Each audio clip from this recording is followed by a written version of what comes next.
guys, welcome back. Hope you're all well today. So this is going to be an impressions video for the games I've been playing recently. Now the latest game I've been playing I've just literally finished about 2 minutes ago, so I thought I'd come up here, do a video while it's still fresh, and that game is the Order 1886 for the PlayStation 4. So if you don't know, this is a cyberpunk game set in Victorian England in the year 1886, where you play as Sir Galahad, and you have obviously other characters surrounding you as well, which are all part of this order. They're all called knights, and I've got to be honest with you, when this game was first announced, I saw the trailer, thought it would look really good, it was interesting, but didn't really, blow me away. It was just good. All the gameplays they showed leading up to launch, I was getting less and less interested. I thought it looked quite boring. And then last week when it came out, at Swifty Benjo on Twitter was tweeting me saying, look, it's a really decent game, you want to give it a shot, don't listen to the critics. And so I did, and he's absolutely right. It's absolutely brilliant. I've just literally finished it, as I say, before I put this video on. Absolutely fantastic. Really, really fun. It's set in 1886. You play Sir Galahad. You're a member of the Order. And the basic thing is, it's not an original story, but the town, the whole of London is overrun by lichen or werewolves. So you've got the supernatural element, and the Order is there to control and to eradicate the werewolves. It's really interesting. The story itself, well written, extremely well acted. I was really impressed with the acting actually, and decent enough. It didn't draw me in as much as say an Uncharted or Last of Us, but it was a really good attempt, and it kept me interested all the way through, and the characters were well done. So yeah, I was quite impressed with that. And the visuals of the game, well, yeah, it's absolutely stunningly beautiful. It's a PlayStation 4 title, so yeah, very good. Lots and lots of detail, really nice environments. You get to explore Whitechapel, which for me was absolutely awesome because I love the whole Whitechapel Jack the Ripper story, which does come into the story as well. There is Jack the Ripper running around London, and they do unveil who he actually is, which was quite cool. But yeah, overall, really impressed with the game. I had a lot of fun with it. I really loved the environment, I loved the characters, I thought the weapons were bang on. The gameplay itself, the cover mechanic works really well, the shooting's really spot on. Good variety of weapons. The length of the game that everybody keeps going about, around about 7 hours I think it's taken me to do it, so not bad at all. Not brilliant, but good enough for what it is, and quite frankly I enjoyed it that much. I don't really care. I just had a lot of fun, and that's all that really comes into it. Yeah, and what else can I say? I mean, I would highly recommend playing it. I wouldn't say it was a console seller. It's not, it's not something you should rush out and buy a PlayStation 4 to play.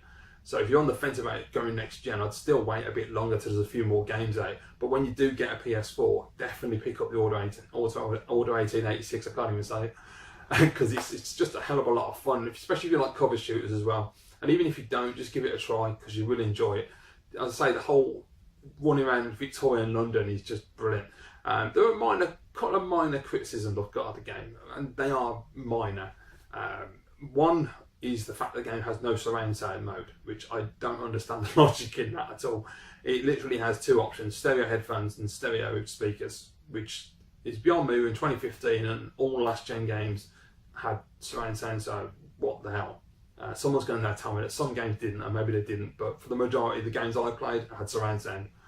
So that was kind of annoying, but it didn't really bother me that much once I started playing the game. I just got into it and it was like, fair enough.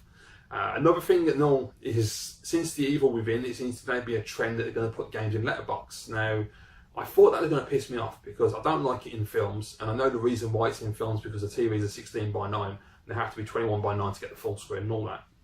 So that's fair enough, but I don't want to see it in games. I've got a big TV, I want a full screen experience. But I've got to be honest, it didn't bother me as much as it should have done or would have expected it to. As the game went on, I just completely forgot about the letterbox, like I do with films really, you just adjust to it.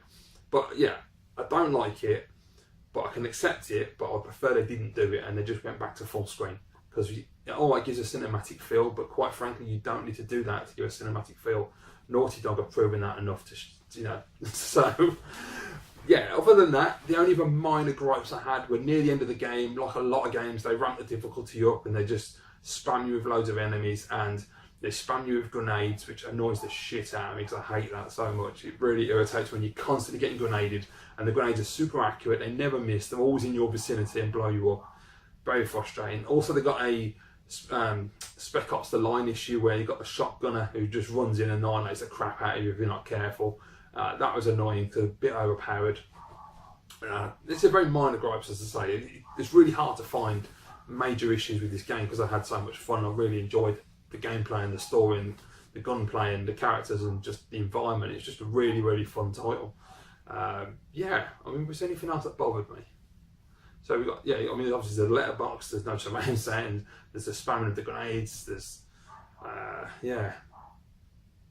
Don't think, no, that's pretty much about it, really. I mean, it's just, yeah, it's just a spot on game. I'd highly recommend giving it a shot if you haven't. If you're on the fence, because the reviews I've seen online have been particularly great, and the critics seems to be a bit down on the game, and I think they're expecting a lot more from the new generation, which is fair enough, I understand that, but quite frankly, it's a lot of fun. It's a good game. There's nothing really you can criticise it for. As I say, the things I have issue with are just something I have issue with a lot of games. Another thing as well is stealth. Another game where it shoehorns it in. And, you know, people can argue that don't shoehorn it in is part of the story, and it does make sense. It does. But I'm just kind of sick of the fact that every bloody game that gets released now has to have a mandatory stealth element. And I don't want it. It's not necessary. If it's a cover shooter, the clue's in the name. It's a cover shooter. I want to cover, I want to shoot. I don't have to stealthily wander around. Not everybody enjoys doing that. I don't. I hate it. I find it really frustrating and extremely, extremely boring. I don't see the fun from just creeping around in the dark. I'm a balls to the wall, guns in your face kind of guy. So, yeah, it don't really appeal to me. That's it, really. Yeah, other than that, I would definitely say give the Order 1886 a blast. If you haven't got a PlayStation 4, as I say, it ain't worth picking up a PlayStation 4 to play. But when you get one in the future and there's a few more games that you're interested in, definitely add this to the list of must-buys because it's excellent. I really hope they make a sequel to it. So our next game is a game I'm currently playing, which I've got quite a way through, so I think I can talk about it. It is Sunset Overdrive for Xbox One. Oh my god, this is so cool. This is such a fun game. It's a total throwback. I mean, it's a mixture of like Infamous and Tony Hawk's, the first 3 games. So if you love those type of gameplays, then you're going to love it. It's bright, it's fun, it's colourful, it's got humour, it's got interesting characters. You can customise your character like Saints Row as well. You can have male or female, different body types. You can change the hair, the eyes, all that kind of thing, skin tone and all those things. Very cool. And basically, there's this, you've probably all seen the trailer, so there's a drink that comes out, everyone drinks the drink and it turns them into mutants. That's the basic premise of the game. And you have to go around the world doing Tony Hawk kind of style, grinding on things, jumping over building, bouncing, being creative in your style in order to get power-ups on your weapons, which is really cool. And you get to blast all the monsters, but there's also a lot of missions to do, a lot of fetching and things, and like, you know, the usual kind of, I mean, it's very self-aware and does take the piss out of itself and other games as well, which I like quite a lot. So there's a lot of, I'll help you out as long as you go and get this for me, and then you get that, and then it's like you gotta get something else. But it's just really fun, and it's just takes me back to those days when I used to play Tony Hawk 3 on the original Xbox for hours on hours. And it's just one of those you can just sit back, kick back, just crash with it, kick up your feet, put your controller in your hands, and just have a lot of fun. Really enjoying it a lot. I've got through most of the game. I don't think I'm too far from the end now, hopefully. But very, very enjoyable game. I'd probably say second best exclusive I've played on the system now since Rise. So highly recommend Sunset Overdrive. Great game. I'd still say Xbox One, same as Order 1886. It ain't a console seller, but it's a good game to add to the list when you eventually go next gen. And the last game I've been playing recently is on PlayStation 3, and it's Battlefield 4. Now, I picked this up when it first came out originally on PS4, and we all know the game had a lot of issues, and to be quite frank, still does. The issue I had when I had it on PlayStation 4, I couldn't get on with the like Battlefield 3, I found the aiming a little bit off, and it doesn't play the same as like Medal of Honor and Call of Duty. It's a completely different style, and I found it a little awkward to shoot. And I got to the end of the first level, and there's a bit where you have to lean out of the car with a grenade launcher and take down a helicopter. And for some reason on the PS4 version, at the time of launch, no matter how many times I tried to shoot that helicopter, would not blow it up. It just refused, and I kept repeating it. I got pissed off with it and sold the game, so I thought, I can't be arsed. So I recently was looking for PlayStation 3 games to add to the collection, and that was on Amazon for £8. And I thought, well, you know what, £8, why not? Because the PS4 version was still, I think, 25 or something at the time. So I thought, well, just get it on PS3, don't really matter. And yeah, there were a few bugs. There was one at the beginning on the first stage when you're out in like it's like a sandy, deserty kind of level, and there was like a polygon that was just like a big blue polygon in the middle of the screen, and if you move left and right it'd wobble like that. It was really weird. It hasn't done it since, but it just did it on that first playthrough. Very odd. And the biggest issue of all I had was there's a level in China where you have to go and find a diplomat, I think he is, and you find him and his wife and a security guard, and you have to guard them and take them to a helicopter. Now I got to the helicopter, the spoiler alert, the diplomat gets shot in the shoulder, and then what happens is you get attacked by the Chinese troops, and they fly off in the helicopter and you have to defend the area. Unfortunately, they flew off, I got shot in the face and died.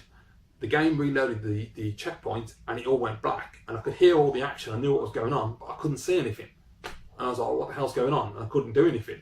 So I went online, apparently it's a general glitch that the game's got, and so you have to do that bit and not die in order to stop it happening, which is really dumb, and they should have patched it by this point. You know, it's now March of 2015, the game's been out a few months, they should have been sorted. In fact, it's been out a long time now, actually thinking about it. It didn't come out at the end of like 2013. So yeah, it should have definitely been fixed, but there you go. So that's the only issue I had with the game. Other than that, I've got to say, I enjoyed Battlefield 3. It wasn't the best campaign, it was just a good campaign. Some levels were great, some levels were just meh. This one was much better. I thought Battlefield 4 had a really fun campaign all the way through. I don't play multiplayer for anyone who hasn't seen my videos before, I only play campaign. But yeah, I really enjoyed the campaign, great from beginning to end. The characters were okay, they weren't brilliant. Yeah.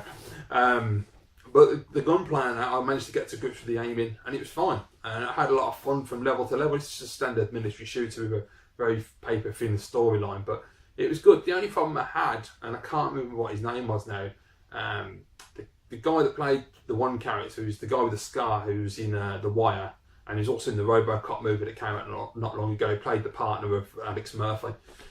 Yeah, his character was terrible. He's a good actor, I've seen him in loads of things now, and he's a really good actor, but that was badly written.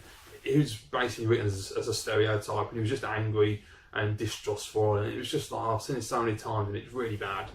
And yeah, you have to sacrifice somebody at the end, and I sacrificed him just because he was so badly written. But yeah, other than that, Battlefield 4 was a great game. I thoroughly enjoyed it. I didn't expect to enjoy it as much as I did, actually. So yeah, it's quite a nice surprise, really. But yeah, there you go. Those are the games we've been playing recently, guys. There's nothing else out now until Battlefield Hardline, which is about a couple of weeks away, I think. I think it's the end of this month.